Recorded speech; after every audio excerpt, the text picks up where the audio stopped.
In today's video, I'm going to teach you how to embed a Typeform into WordPress. If you've created a form in Typeform and want it to appear directly on a page in your WordPress site, this walkthrough will take you from start to finish in just a few minutes. All you need is access to your Typeform account and the WordPress page you're updating. Start by opening your browser on your PC and head over to typeform.com. Log into your account so you can access your forms.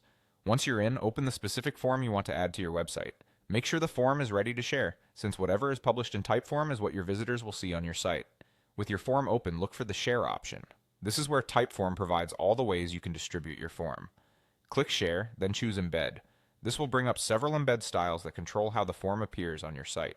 For a clean, on-page experience that fits within your content, click Standard. This option places the form right in the page where you embed it, and it's responsive by default, so it looks good on different screen sizes.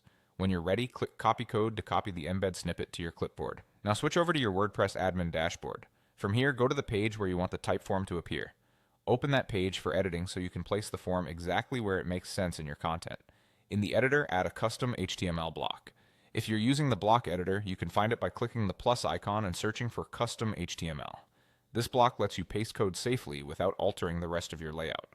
Click inside the custom HTML block and paste the Typeform embed code you copied from Typeform. You'll see the code appear in the block. That's expected. If you'd like to confirm how it looks, you can switch the block to preview mode, but the default embed usually works well out of the box. When everything's in place, finish by clicking Update if you're editing an existing page, or Publish if it's a brand new one. After this, your Typeform will be live on that page.